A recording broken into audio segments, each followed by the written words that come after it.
Hey friends, Matt Winsenreed here with Realty Executives. It is a rainy October afternoon here in Madison. It's probably 50 degrees, and it's a Friday, and I'm heading down to meet up with some client of mine who wanted to negotiate in person with the listing agent. So something that doesn't happen all too often, but he just wanted to meet face to face with the listing agent. The listing agent has power of attorney for this condo development that he's looking to purchase in. So he thought it might be a good opportunity and experience for him to meet with the listing agent. So we'll go down there and kind of see how it goes. So I want to take a quick moment here real quick and talk about putting together a strong offer. I tried to do a video earlier this summer on that, and apparently the audio didn't really work out too well. So I wanted to get back to you guys because I've had a few of you ask me about it because they're really excited to hear how to make a strong offer other than just putting a strong purchase price in there. So in today's market, things have shifted, and one important thing to note is that sometimes getting a home doesn't always come down to the fact that you put the best price down on paper. There's other factors that make an offer a little bit stronger depending on what the seller's situation is. So sometimes just the closing date. So if you're flexible on closing date, it's important to tell your realtor that so they can relay that on to the sellers. So for them, if they can close in 2 months rather than in a month, that might make things a little less stressful for them, and they might be more apt to take your offer or a different offer if it's only $1,000 or $2,000 difference. Or vice versa, if you can close sooner than another offer, maybe that's more ideal for them. Maybe the property's vacant already and they just want to get out of it as soon as possible. Or maybe it's just the peace of mind knowing that it's a done deal and that they can move forward might be worth a couple $1,000s in their minds as well. So closing date is pretty important. You can also make your offer stronger by putting a bigger earnest money check down. So typically, depending on your price range, sometimes it's like 1% of the purchase price.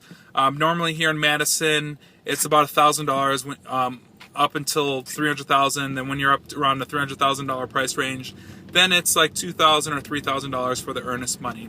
So if you can put a higher earnest money down right away, showing that you're serious, so $2,000, $3,000 down as your earnest money, that shows that you're a little bit more committed to the process. And with other offers, maybe they put a low earnest money down, and it shows that they're not as comfortable. So maybe your offer might be $1,000 lower, but since you said you're going to have a higher earnest money down, they might take yours because knowing you're more committed to the process.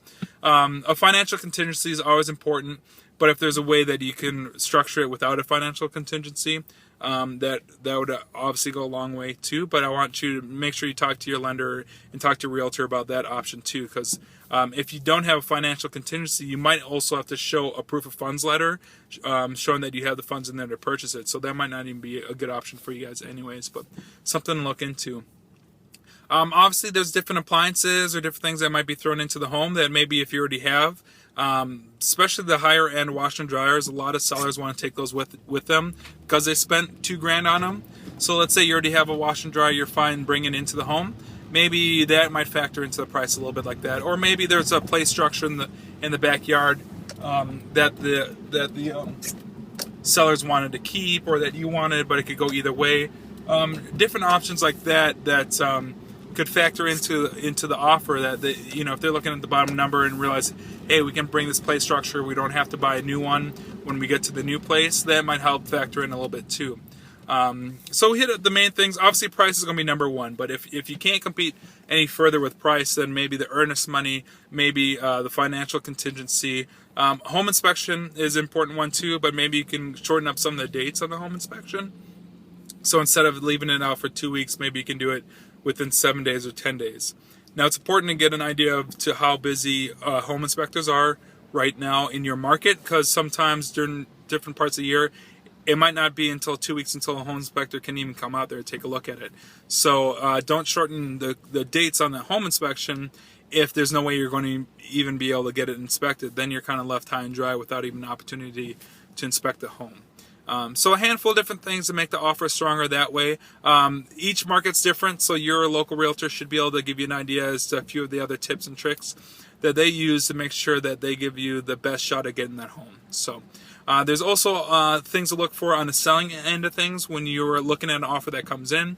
Again, that's something else that we can leave for a different video, or something you can talk to your realtor about that way as well. So again, pleasure talking to you guys. Matt Winzenrein with Realty Executives Cooper Speranza here in the Madison market.